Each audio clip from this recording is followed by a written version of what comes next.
som. Tá bom, querido. Graça e paz e misericórdia da parte de Deus, o nosso Pai, do nosso único e eterno Senhor e Salvador, Jesus Cristo. Para mim é uma honradez inenarrável estar assumindo um púlpito aqui, da qual o pastor João Marques está sobre a égide, capitaneando, para que ele, como zelador da obra de Deus, não no sentido diminutivo, está certo, pastor João Marques? Mas no sentido daquele a qual Deus o consagrou para estar liderando o seu povo, mas no sentido de apresentar Cristo a esse povo. Pelo que eu tenho visto aqui, o pastor João Marques, com a graça de Deus, tem conduzido esse povo. O pastor João Marques, eu tive o prazer de conhecer quando ele tinha aqui uma loja onde ele vendia até alguns bíblias e outras coisas mais. Contou um pouco do seu testemunho. Um dos meus sonhos, juntamente com a minha esposa, será que eu posso dizer isso? É também ter essa visão missiológica que o pastor João Marques, desde quando foi consagrado ao ministério pastoral, ele tem desenvolvido para a honra e glória do Senhor e Salvador Jesus Cristo. Martinho Lutero, que foi um dos patriarcas da reforma protestante, ele diz que todo cristão ele tem dois remos. Por que dois remos? Porque se ele tiver num barco, se ele tiver um remo só, ele vai andar em círculo e não vai ser produtivo. Os dois remos dos cristãos é orat et labore, que é oração e trabalho. Nós simplesmente não oramos, porque se orarmos, vamos cair na ideia do fideísmo, acreditar em tudo. Mas nós também labutamos nas escrituras sagradas. E foi da graça de Deus, nesse mês, pastor João Marques, o pastor tratar aqui sobre os 5 pontos da reforma protestante. Para você ter ideia, isso tem sofrido ataques terríveis, inclusive daqueles que são travestidos como protestante e também está no meio de nós. Algumas comunidades eclesiais, igrejas propriamente dita, algumas igrejas não estão preocupadas com isso. As igrejas estão preocupadas em lotar a arquibancada e proclamar aquilo que o pessoal quer escutar. Já disse Karl Barth que a característica principal do falso profeta é agradar todo mundo. É agradar todo mundo.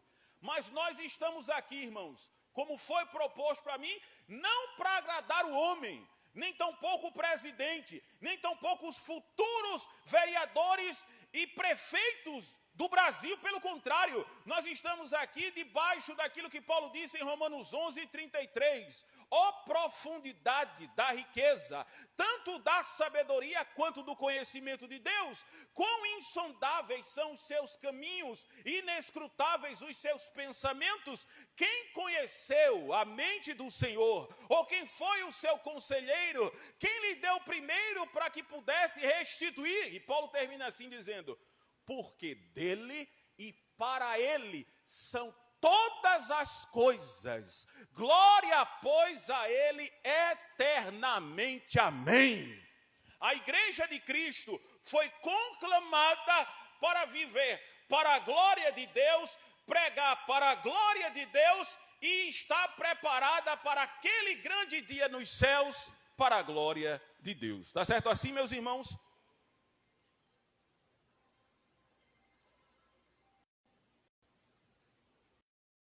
É a primeira vez, irmãos, eu, pela misericórdia de Deus, já faz algum tempo que a gente está trazendo algumas homilias. Eu não exerço nenhuma funcionalidade eclesial, não sou presbítero, não sou diácono, não sou pastor. A única coisa que eu sou é igual aos irmãos, que sou servo da orelha furada, tá certo?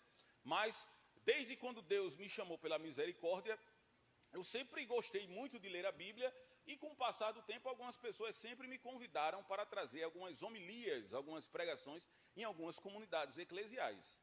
Aos 36 anos de idade, há quase 12 anos e 13 anos pregando, é a primeira vez que eu prego numa IPB, numa igreja presbiteriana do Brasil. Já preguei em uma fundamentalista, em outra renovada, mas nunca tive o prazer de estar aqui no púlpito da IPB, aqui no Brasil, tá certo?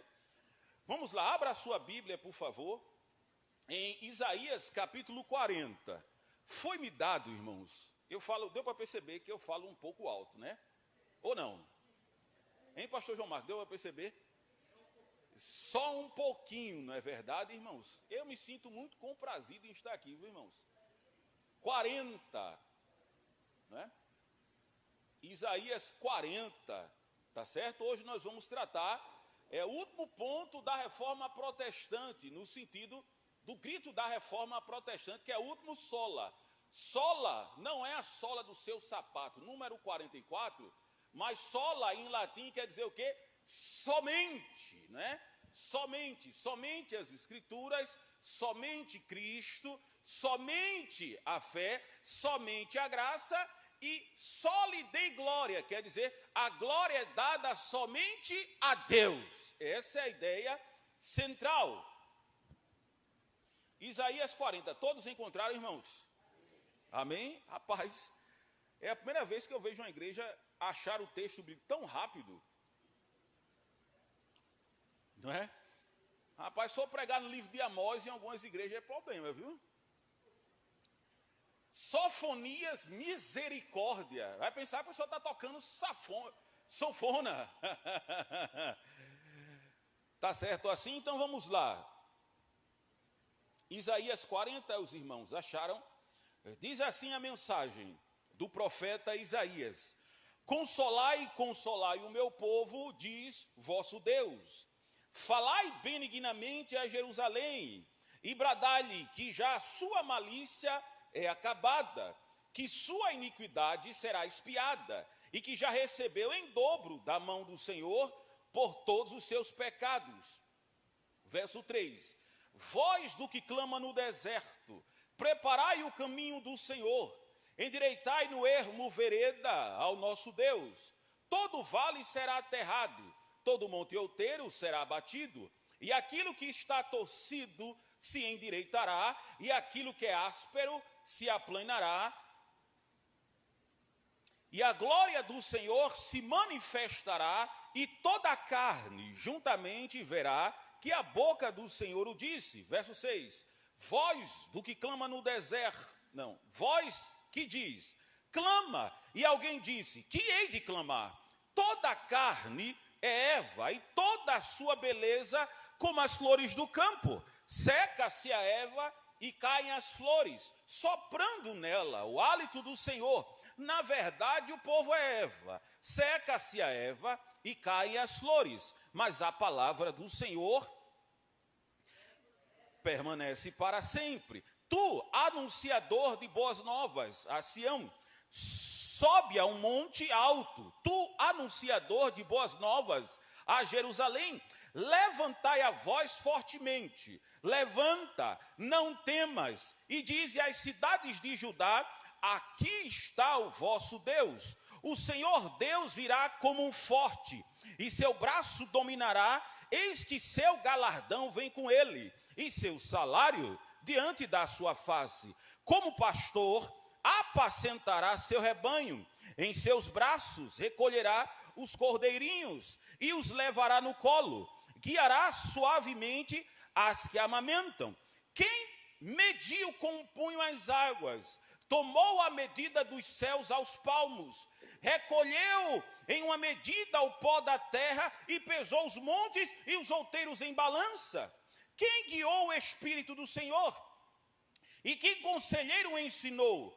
Com quem tomou conselho para que lhe desse entendimento, lhe mostrasse as veredas do juízo, lhe ensinasse sabedoria e lhe fizesses notório o caminho da ciência?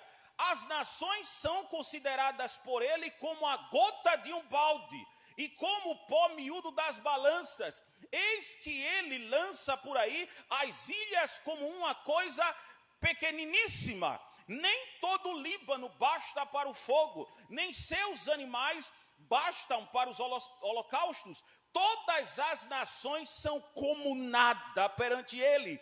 Ele as considera menos do que nada e como uma coisa vã. Verso de número 28. Não sabeis, não ouviste que o eterno Deus, o Senhor Criador dos confins da terra, não se cansa nem se fadiga? Não há esquadrinhação no seu entendimento? ele dá força ao cansado, multiplica as forças dos que estão sem nenhum vigor. Os jovens se cansarão e se fatigarão, e os moços certamente cairão. Mas o que espera no Senhor renovarão as suas forças a cada dia. Terão asas como águia, correrão e não se cansarão, e andarão e não se fatigarão. Palavra do Senhor. Oremos. Maravilhoso Deus e eterno Pai, graças te damos, Jesus, pela tua misericórdia. Ó Deus e Pai amado, que possamos sair daqui altissonantemente, como o salmista expressou, dizendo que grandes coisas fez o Senhor por nós, por isso estamos alegres. Que a graça de Deus inunde os nossos corações, de maneira que reconheçamos a tua soberania e possamos dizer: somente a Deus pertence a glória. Nos ajuda, Senhor, nos perdoa, que eu possa ficar atrás da cruz e apareça Jesus, que é digno de honra, glória, poder e majestade. Então vamos lá. Eu vou tratar de 4 pontos sobre a manifestação da glória de Deus. Agora deixa eu falar o que é o background. O background é aquele que está por detrás, tá certo? Isaías é conceituado como um profeta que o mesmo número de capítulos que ele tem equivale a quantidades de livros na Bíblia. Por quê? Os 39 primeiros capítulos de Isaías remete a 39 profecias de condenação. Quem fala isso é Stanley Ellis no seu livro Conheça Melhor o Antigo Testamento. Os outros capítulos, 40 a 66, são 27 capítulos. Esses 27 capítulos, o mesmo Stanley Ellis fala de profecias de consolação ou de restauração. Os 39 primeiros capítulos está relacionado à desobediência, não somente da nação de Israel e Judá, mas também está relacionado às profecias contra as outras nações. Isaías, mais ou menos, segundo Ralph Smith no livro Introdução do Novo Testamento, e outros também, como Arnold Bill no livro Faces do Antigo Testamento. Ele vai dizer que Isaías, ele pertence a uma época diferencial. Qual a época diferencial de Isaías? Escute bem, preste atenção. É chamado de autoprofetismo. Por quê? Porque juntamente na época de Isaías se levanta mais 3 profetas.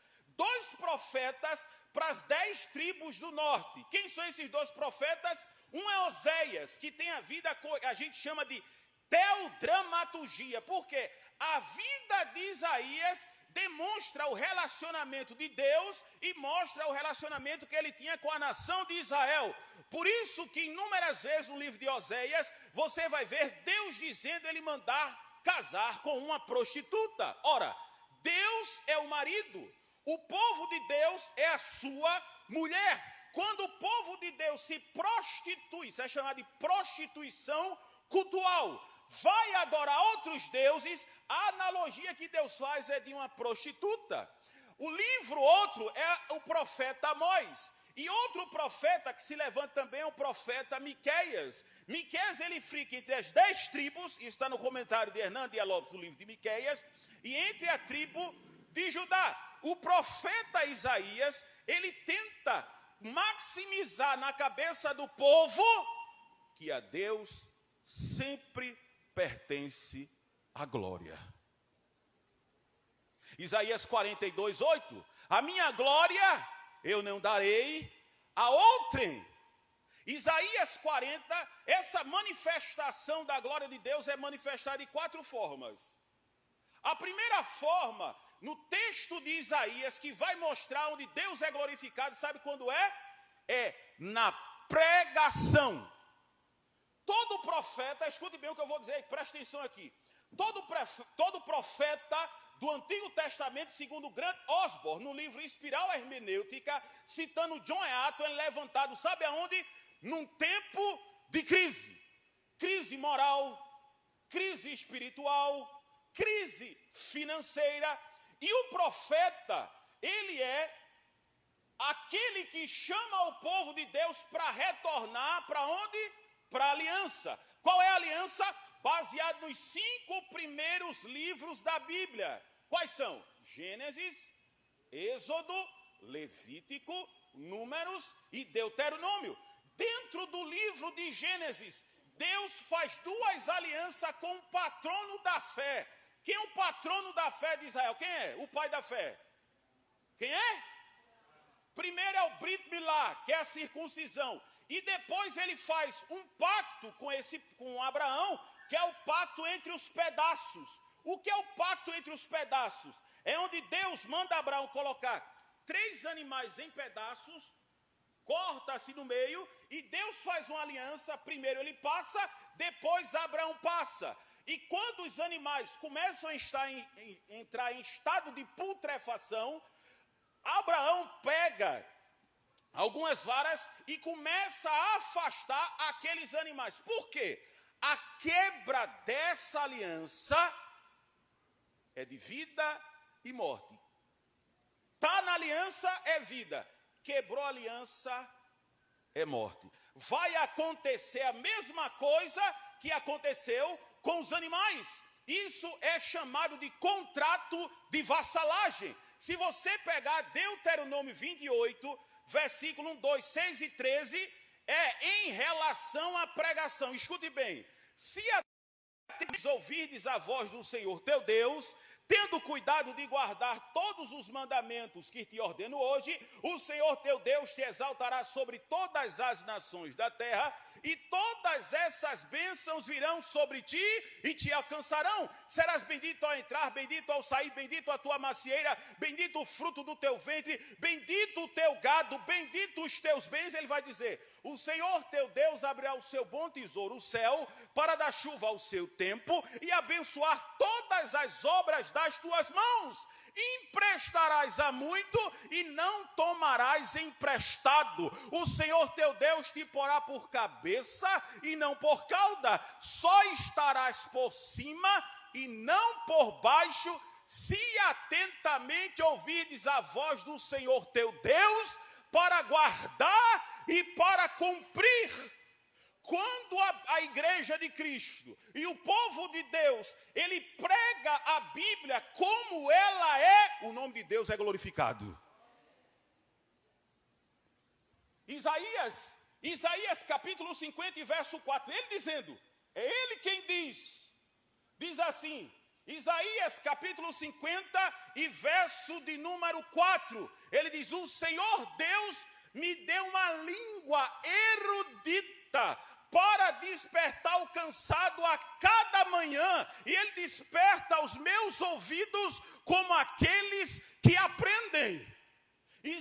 Jesus disse em João 5:24, em verdade vos digo, que aquele que crê em mim e naquele que me enviou, não entra em condenação, porque passou da morte para a vida. Hebreus 4:12, a palavra de Deus é viva e eficaz, é mais penetrante do que qualquer espada de 2 gumes, penetra na divisão da alma e do espírito, das juntas e das medulas, e é apto para discernir a intenção do coração do homem, e não há criatura que não se manifeste diante dela. Antes, todas as coisas estão nuas e patentes àquele que iremos prestar conta.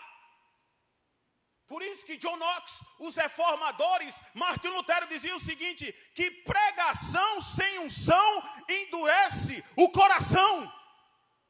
J.A. Parker, citando Calvino nas suas pregações, dizia o seguinte: quando o povo de Deus obedece a sua palavra através da pregação, o nome de Deus é glorificado. Por que você acha? Isso é chamado de, pastor João Marques, comunidades terapêuticas. Vocês sabem o que é isso? Isso é um título dado por um reformador chamado Michael Horton. As igrejas, pastor, lotadas de pessoas. Sabe o que é isso chamado? de pragmatismo religioso. Por quê? O pessoal não está preocupado com a verdade. O pessoal está preocupado com aquilo que dá certo.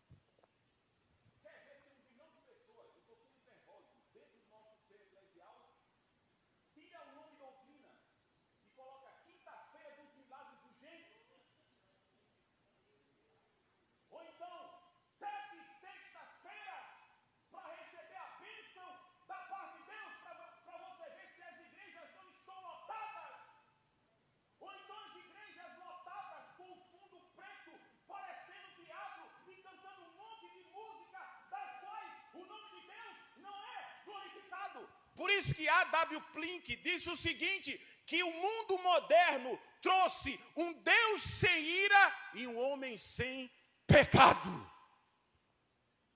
Por isso que Isaías vai dizer, voz do que clama no deserto, endireitai o seu caminho. Por isso que ele vai dizer que toda a glória do homem é como a erva, e todo homem é como a flor, seca-se a erva e murcha a sua flor.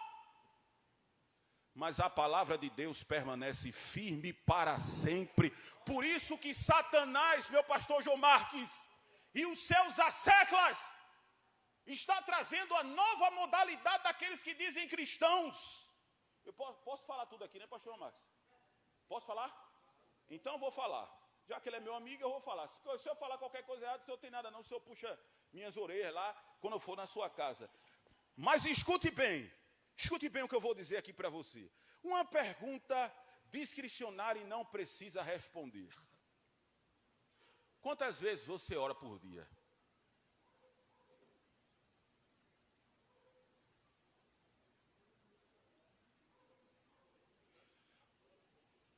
Quantas vezes você medita na bendita palavra de Deus? Você sabia que hoje existem países que nem o Novo Testamento tem? Países africanos sedentos pela palavra de Deus, mas não tem nada escrito. Aqui no país como o Brasil, temos Bíblias de várias formas e de várias maneiras, mas os crentes hoje estão viciados em Netflix, em celulares e tudo que é de porcaria, e quer um culto voltado para ele, e depois diz que a culpa é do pastor. Tem crente que sabe o nome do time de futebol dele completo, mas não sabe o nome dos 12 apóstolos. Desculpa aí, tá certo? Eu vim hoje para pregar. John Knox dizia o seguinte, John Knox viveu na época da rainha Maria Tudor. Maria Tudor era filha do Luís VIII, se eu não estou enganado, que fundou a Reforma Protestante lá na Inglaterra. Ela, católica, começou a perseguir os crentes. Matou Thomas Cranmer, depois matou algumas outras pessoas. Aí foi perguntado a John Knox,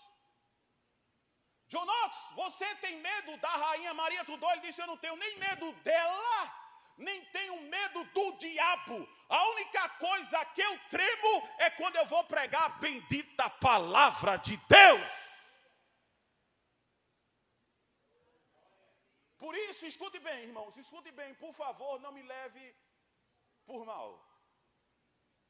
Você sabia que a maioria dos textos da Bíblia são métodos de memorização para que a pessoa se lembre da palavra de Deus? Salmo 119, que é o salmo chamado de octacore. Por quê? Cada 8 versículos é formado por uma letra do alfabeto hebraico, Aleph, Beit, Gimel, Dalet, Re, Vav, Zayin, Het, Tet, e por aí vai. Para que o pessoal não possa se esquecer. Salmo 119, verso 1. Bem-aventurados que trilham caminho retos e andam na lei do Senhor. Bem-aventurados que guardam o seu testemunho e nele tem o seu grande prazer.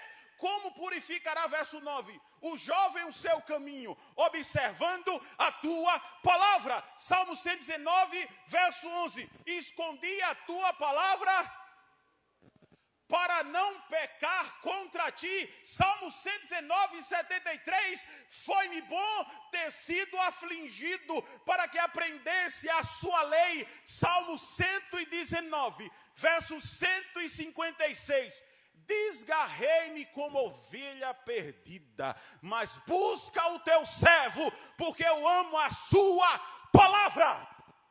A igreja não é edificada escutando David Leonardo. A igreja não é edificada escutando Vitor Azevedo. A igreja não é edificada pelos falsos profetas. A igreja glorifica a Deus quando a pregação da palavra é pregada com eficácia. O pecador se arrepende e a igreja glorifica a Deus. Por isso que Isaías é chamado de arauto de Deus. Profeta, do original Neviim, é aquele que convida o povo através da pregação. O pessoal quer.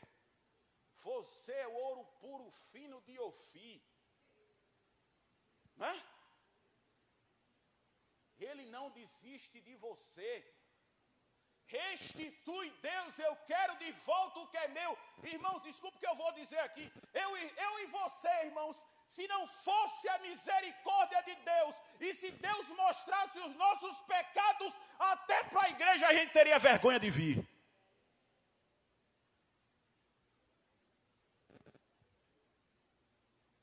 Mas Deus é honrado e glorificado com a bendita pregação. David Ebb tem um livro chamado Pregação que Edifica a Igreja. Chris Wheeler, citado no livro de Hernandes Dias Lopes, pregação expositiva para o crescimento da igreja. Sabe o que ele vai dizer por que as igrejas não crescem? Porque as igrejas estão tomando uma sopa rala, feita com os mesmos ossos, todos os anos. Já disse Charles Haddon Spurgeon, ele dizia o seguinte: o príncipe dos pregadores, quando um pregador deixa de aprender, ele deixou de ensinar, e se ele não semeia nos estudos, ele jamais colherá no púlpito. Martin Lloyd Jones dizia o seguinte, que ele foi médico galês, ele dizia o seguinte: a palavra de Deus é igual um bisturi, porque ela penetra aonde o pastor não vai, aonde o presbítero não vai, aonde o diácono não vai, aonde o mestre não vai, ela vai lá dentro. Arranca aquilo que está podre da alma do homem. E ele vira uma nova criatura. E aquele homem que outrora não amava a sua esposa, agora ele vai amar. Que batia nos filhos excessivamente, agora ele vai cuidar dos filhos. Aquele homem que bebia todo final de semana, agora ele não bebe mais não, porque ele já está com a graça de Deus transformado pela sua palavra. Escute bem o que eu vou dizer aqui, irmãos. Quando nós escutamos a bendita pregação do Evangelho, quando nós lemos as Escrituras, o nome de Deus é honrado e glorificado. Posso continuar? Tem mais 3 pontos aí, viu? Já se passou 25 minutos, parece? Vamos lá. Segundo ponto.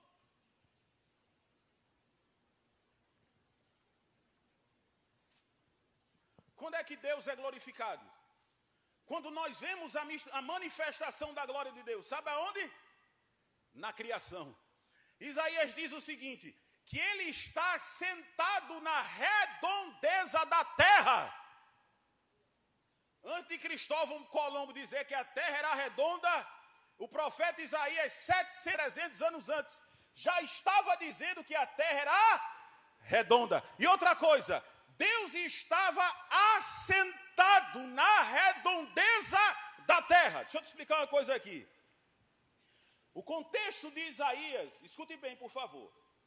O contexto de Isaías é o seguinte: segundo o Talmud, que é um livro de história judaica, vai dizer que o pai de Isaías, ele era primo do rei Uzias. O rei Uzias é quando Isaías é convocado por Deus. A maioria dos reis eram reis ímpios, que não temiam a Deus e abandonavam o povo. Aí Deus se revela a Isaías mandando gritar no ouvido do povo: Deus está assentado no trono. Sabe o que é isso? Deus é soberano. Deus está no controle. Sabe o que diz o texto? Que Deus pega todas as águas da terra, meu pastor, e segura na concha da sua mão. O mundo é formado, o globo terrestre é formado por 70% de água. Sabe quantos litros cúbicos tem o mundo? 1.526 quilhões de litros. Eu não sei nem escrever isso. Sabe o que o texto diz? Que Deus criou os céus e todos os seus exércitos. Ele conhece cada estrela pelo seu nome. Sabia que existe mais de grão de areia na terra do que estrela tem mais estrela no céu do que grão de areia na terra? Sabe por quê? E Deus conhece cada uma delas do seu nome. Salmo 19, verso 1. Os céus proclamam a glória de Deus, e o firmamento anuncia as obras das suas mãos. Um dia faz declaração a outro dia, uma noite faz declaração a outra noite. Não há linguagem, não há palavra, não há entendimento, mas ouve a sua voz. 1 Crônicas 29:5, e Davi diz o seguinte: Tua és, Senhor, a magnificência, a honra, a vitória, o poder e a majestade. Teu é tudo que há nos céus e na terra. Teu é, Senhor, o reino. Tu te exaltaste acima de todos como chefe. Riquezas e glórias vêm diante de ti. Tu dominas sobre tudo. Na tua mão está engrandecer e dar força ao poder a tudo. Por isso te damos a graça e louvamos o teu glorioso nome, porque quem sou eu e quem é o meu povo, para que pudéssemos dar tão voluntariamente tremendas coisas, porque tudo provém de ti e da tua mão damos. Você sabia, escute bem isso aqui, você sabia que o projeto de clone que existiu era para que o homem pudesse criar outro homem? Faz mais de 22 anos. Sabe o que aconteceu? Até hoje não fizeram absolutamente nada. Sabe por quê? Porque foi Deus que criou todas as coisas. Deus criou eu e você, e Deus, na sua soberania, Ele cuida do seu povo da criação. Diz lá o Salmo 40, verso 17, eu sou pobre e necessitado, mas o Senhor cuida de mim. Diz também no Salmo 104, verso 27, em diante, diz o seguinte: todos esperam de ti que Ele dê o sustento em tempo oportuno, dando-lhe tu, eles recolhem, se abrem as tuas mãos, eles se enchem de bem, mas se tu vira o teu rosto, eles ficam logo perturbados, se tu tira a tua mão, eles logo morrem. Tudo que foi criado foi para um propósito, inclusive eu e você. Sabe para que a gente foi criado? 1 Coríntios 10, 31. Quer comais, quer bebais, quer façais qualquer outra coisa, fazei tudo para a glória de Deus. A confissão de fé de Westminster, que é baseada presbiteriana, vai dizer que o fim do homem é glorificar a Deus, amar a sua família e viver seus dias de alegria. Porque quando nós obedecemos ao Deus que criou tudo, o nome de Deus é glorificado. Por isso que Deus é exaltado na criação. Irmãos, quando você se acordar, escute bem, e se achar desamparado por Deus, olhe para a criação. Olhe para aquilo que Deus criou. Lembre do sacrifício de Cristo na cruz. Lembre que você era um pobre, miserável, cego e nu. Mas Deus, na sua misericórdia, foi lá. Foi nos buscar. E hoje nós somos nova criação em Cristo. Irmão, já dizia Charles Haddon Spurgeon o seguinte: o Deus que chama cada estrela pelo seu nome, é impossível de se esquecer dos seus filhos. Romanos 8:28, todas as coisas cooperam para o bem daqueles que amam a Deus segundo o seu eterno propósito. Romanos 1:20 vai dizer que todas as coisas criadas são provas para que os homens fiquem inexcusáveis. A criação glorifica ao Deus Todo-Poderoso a quem servimos. Os céus, a terra, o mar e os seres humanos, eles são obras da criação de Deus. Por isso que a criação, ela glorifica o nome de Deus. Tem um celular tocando aqui, viu, irmãos?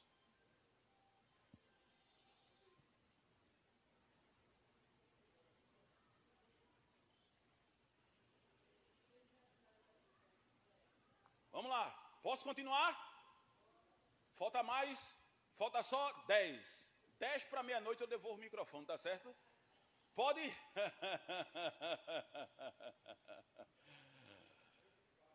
É o quê? Mas vamos lá, irmãos, tá certo?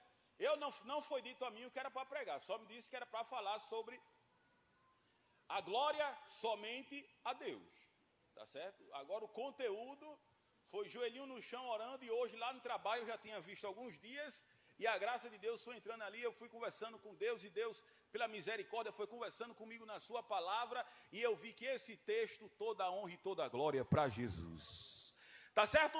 O primeiro ponto foi que Deus é glorificado na pregação. O segundo ponto é que Deus é glorificado na sua criação e na sua soberania. Terceiro ponto é que Deus é glorificado. Agora talvez isso aqui vai doer o que eu vou dizer, tá certo? Tá certo? É que Deus é glorificado nas punições. Como é que pode? A gente, do lado aqui ocidental, nós temos uma ideia muito torpe acerca do amor de Deus. A gente confunde o amor de Deus com tolerância.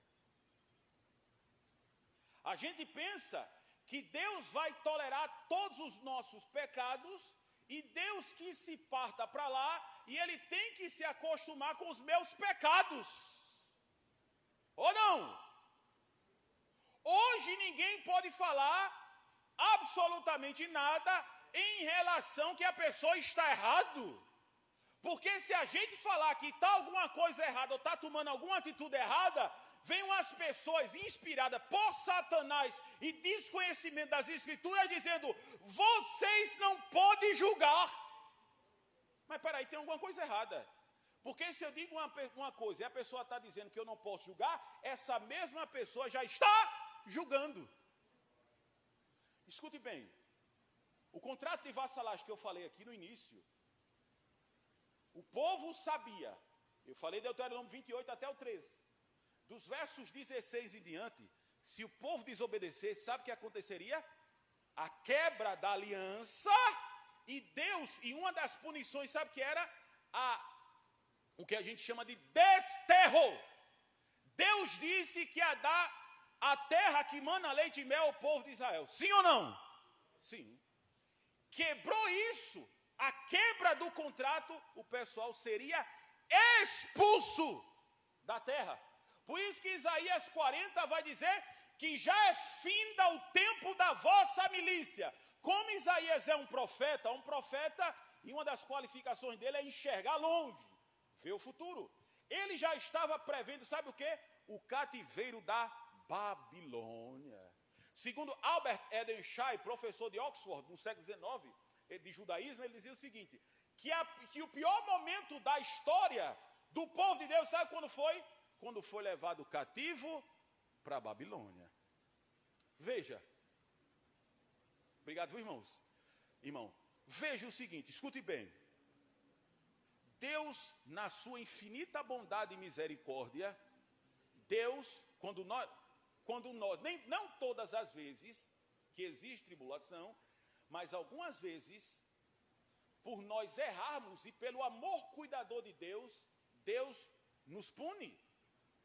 Porque já disse Martim Lutero, existem 3 formas de conhecer a Deus: a Bíblia, a oração e a dor.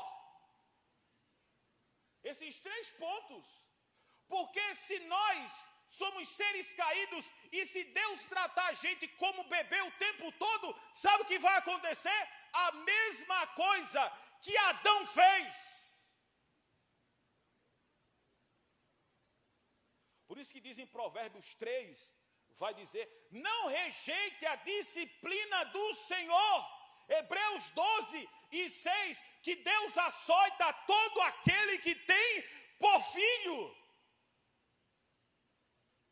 Porque muitas vezes nós, na natureza pecaminosa nossa, nós queremos que Deus nos trate só com benesses. E quando nós estamos em nossos delitos e pecados contumazes, sabe o que acontece? Deus tem que se acostumar com o meu pecado. Sabe o que aconteceu com o povo? Diz lá Jeremias capítulo 2. Houve algum povo que trocou os seus deuses, embora não sendo deuses, por outro Deus? O meu povo cometeu 2 maldades. A mim me deixaram um manancial de águas vivas e cavaram cisternas rotas, das quais não conseguem reter as águas. Sabe qual foi a punição de Deus? Deus levar o povo para o cativeiro da Babilônia. Escute bem, irmãos, escute bem, por favor. Deus ainda fez levantar profetas, levantou o povo para avisar, e sabe o que aconteceu? O pessoal, não deu ouvido. Aí a quebra veio, porque o que está na palavra de Deus é verdade, irmãos. Deuteronômio 28 dizia o seguinte: se vocês não ouvirem a voz do Senhor teu Deus, por um caminho fugirão dos vossos adversários, mas por 7 caminhos eles vão lhe encontrar. E serás derrotado diante dos teus adversários, e os vossos corpos serão comidos pelas bestas feras da terra, e ninguém vai enxotar. Esse castigo era o pior, porque veja só, quando um judeu, isso está no comentário de Warius Webs do Antigo Testamento, ele não tinha um corpo lavado e colocado na sepultura como devia, sabe o que o pessoal dizia? Maldição. Escute bem, está vendo isso aqui que eu disse? Lembra de Ezequiel 37? O vale dos ossos sequíssimos. Os ossos estavam sequíssimos, sabe por quê? Porque os animais e as bestas feras já tinham devorado tudo como objeto de maldição. Por isso que Deus fez uma pergunta retórica a Ezequiel. Ezequiel, filho do sacerdote Buzi, ele conhecia a Bíblia, e Deus fez uma pergunta a ele: Ezequiel, porventura esses ossos podem tornar a viver? Por causa disso. Estava amaldiçoado. Quebrou a aliança. Irmãos, já disse John Owen que a nossa vida espiritual é combater o pecado, e a causa da nossa frieza espiritual, sabe o que é? É os nossos pecados acariciados no sótão do nosso coração. Você já viu casamento destruído? Já viu? Efésios 4:27. Não deis lugar ao diabo. Começa com um filme, né? O que é que tem? Assistir um filme, né? Aí está assistindo um filme daquele, daqui a pouco aparecem pessoas nuas. Eu posso falar isso aqui, né? Numa linguagem que todo mundo entende, que eu sei que tem criança, tá certo? Aí daqui a pouco vai assistir aqueles filmes, algumas tonalidades de cinza. Daqui a pouco, entre outra coisa.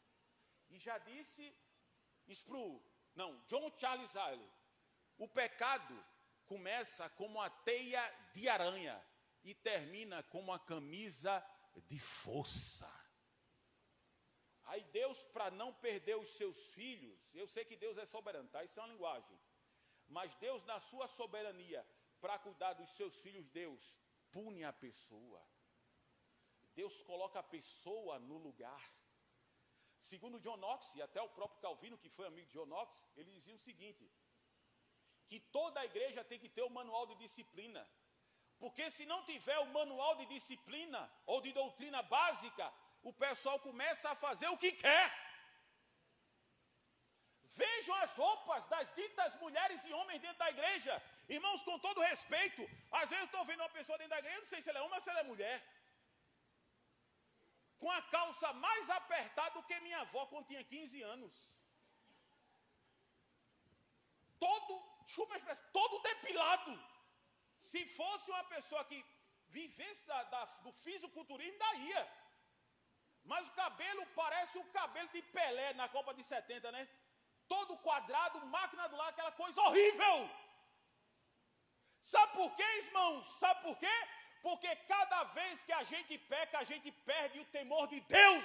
E quando a gente perde o temor de Deus, nós não queremos glorificar o seu nome. Aí Deus pega, nos pune, nos coloca no prumo, para que a gente volte a glorificar o seu nome, dizendo que ele é bendito para todo sempre. Primeiro ponto, Deus é glorificado na pregação. Segundo ponto, Deus é glorificado na criação. Terceiro ponto, Deus é glorificado na punição. E por último ponto, Deus é glorificado, sabe aonde? Na restauração. O mesmo Deus que fere, diz Oséias capítulo 6, é o mesmo Deus que sara. O pessoal passou 70 anos no cativeiro, uma marcha terrível, todo mundo acorrentado, 2.500 quilômetros de distância, o pessoal ia marchando, velho, criança, jovens, e as pessoas que iam caminhando, as pessoas que morressem no meio do caminho, sabe o que acontecia? O pessoal tinha que arrastar o corpo em estado de putrefação. A situação foi tão caótica, irmãos, no exílio da Babilônia, no dia 9 de agosto de 587 a.C., que Deus mandou um profeta fazer, sabe o quê? Uma marcha fúnebre, que é um cântico de funeral. Sabe que livro é esse? Lamentações de Jeremias. Por isso que ele vai dizer no capítulo 3, verso 39, de que se queixa o homem, a não ser dos seus próprios pecados. Porque aí a punição veio, e de forma muito dolorosa.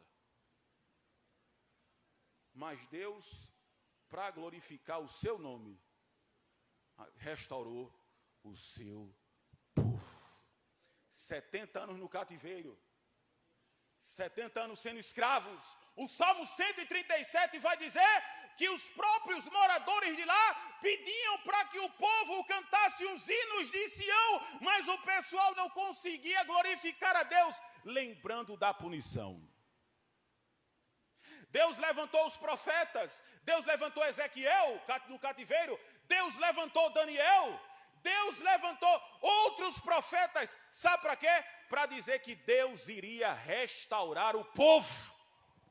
Você está diante de um Deus, meu irmão, que glorifica o nome dele na palavra, que glorifica o nome dele na criação, que glorifica o nome dele na punição, mas Deus também é glorificado no nome quando Deus restaura um filho, quando Deus restaura um casamento, quando Deus restaura uma família, quando Deus restaura uma igreja, e Deus glorifica o seu nome também na restauração de qualquer pecador. Diz o povo lá, quando Ciro, Isaías 45, Deus levanta Ciro: eis que vou adiante de ti, endireitarei os caminhos tortuosos, quebrarei os portões de ferro e despedaçarei os ferrolhos de bronze, e dar-te-ei os tesouros escondidos e as riquezas encobertas, para que saibais que eu sou o Senhor, e fora de mim não há Salvador. Eu faço as trevas e crio o mal, eu faço a paz, eu crio todas essas coisas. E Ciro dá um decreto, mandando um povo retornar para Jerusalém. Mesmo assim, o povo ficou preocupado não em reconstruir o templo, mas reconstruir a sua casa. Deus levanta 2 profetas, Zacarias e o profeta Ageu. O profeta Ageu, o profeta mesmo, vai condenar o povo, dizendo que o povo estava mais preocupado em construir as suas casas. Aí o verso 8, capítulo 2. Minha é a prata, meu é o ouro, diz o Senhor, e a glória desta última casa será maior do que a da primeira, porque ali tereis paz. Você sabe por que ele está dizendo isso? No primeiro templo, quando Salomão ergueu o primeiro templo, em 2 Crônicas 7, a glória de Deus se manifestou através de uma fumaça do cabode. E o pessoal começou a glorificar a Deus ali. Mas a segunda casa não era tão abonada como a primeira. Tem um livro falando sobre as finanças da igreja que diz o seguinte: se o templo de Salomão tivesse de pé até hoje, valia quase 7 trilhões de dólares. Não existe empresa no mundo que está avaliada nesse dinheiro. Mas o segundo templo não tem a arca, não tem tanto ouro, mas a glória da última casa é maior do que a primeira. Sabe por quê, irmãos? Porque na primeira casa, o pessoal teve só a presença, que é chamada de teofania, a fumaça. Deus estava ali. Mas no segundo templo, 521 anos depois, chega um jovem de 30 anos,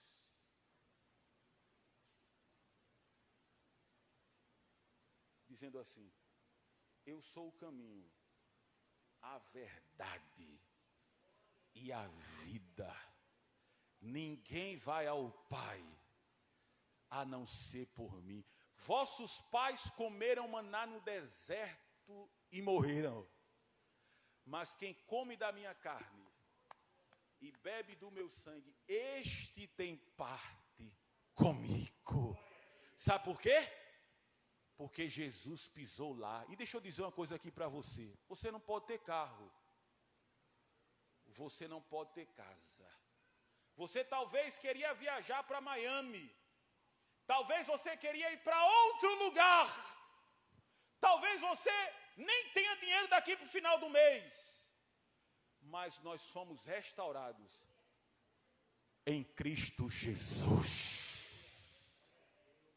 E aonde Jesus está, meus irmãos, não precisa ter absolutamente nada. Sabe por quê? Porque aonde Jesus está, Jesus, ele restaura, Jesus, ele liberta, Jesus promove a pessoa para o céu e Jesus é a glória de Deus. Os irmãos de pé, por favor.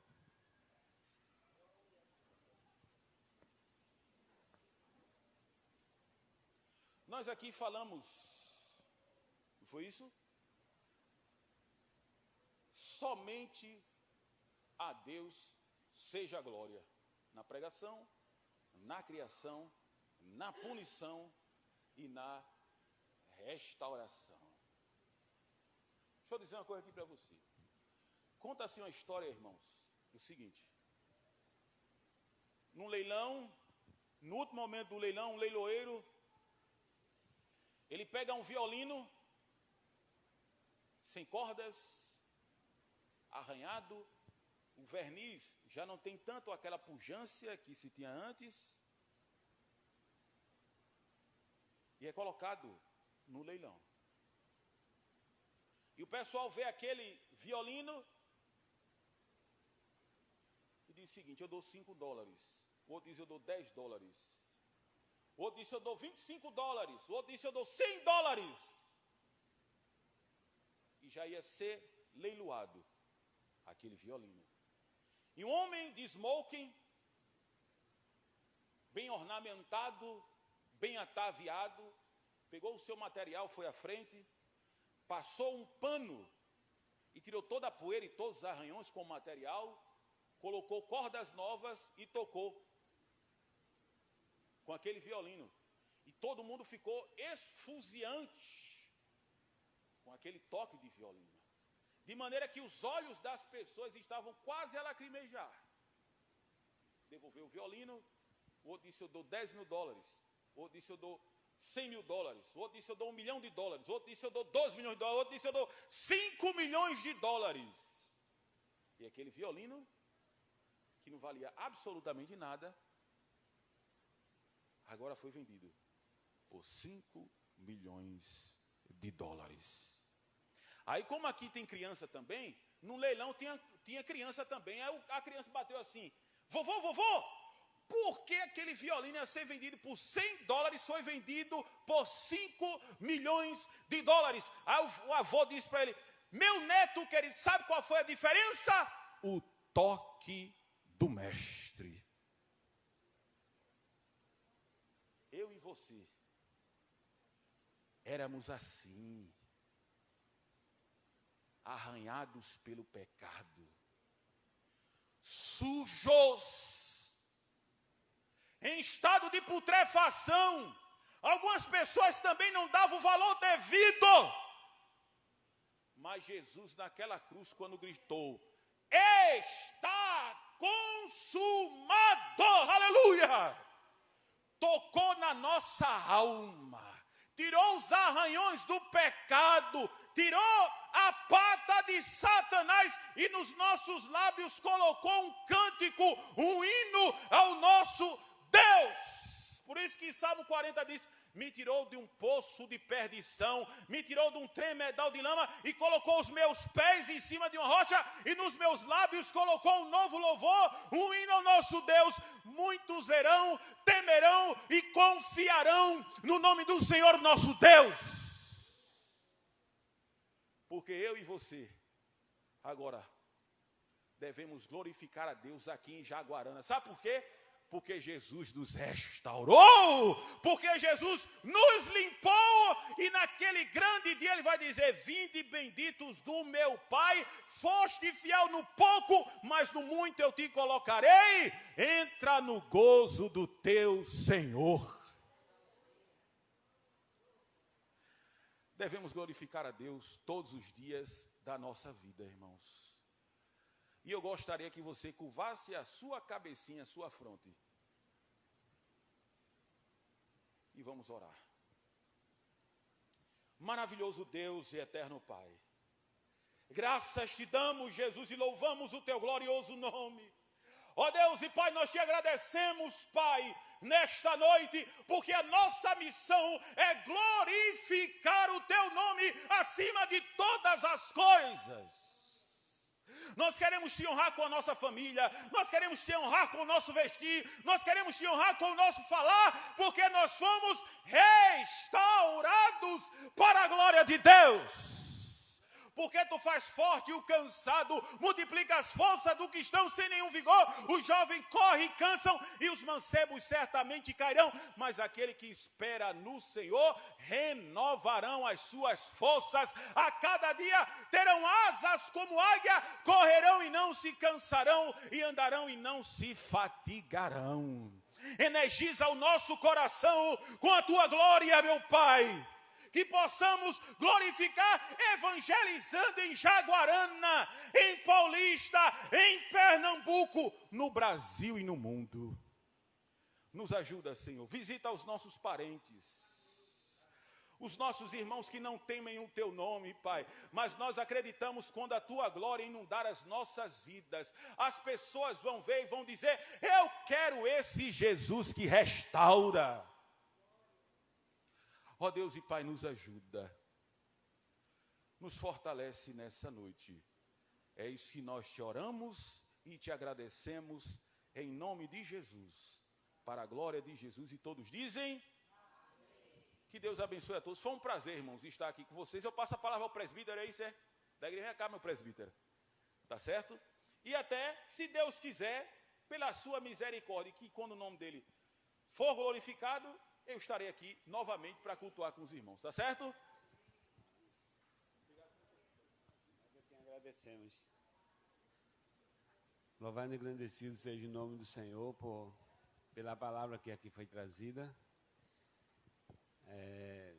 Vamos dizer que foi fechado com a chave de ouro, né? Porque porque eu creio que o nome do Senhor foi glorificado aqui nessa igreja e na vida daqueles que estão nos assistindo também. Todos nós precisávamos escutar uma pregação dessa, né? Porque essa pregação edifica a igreja e edifica todos aqueles que crerem em Deus. Então, louvado e engrandecido seja o nome do Senhor, por nos dar este privilégio de escutar palavras como aqui foram ditas. Amém, irmãos? Eu gostaria de convidar o Jonatas para estar fazendo a oração final e agradecer a Deus pela vida do nosso irmão Jaderson. Amém?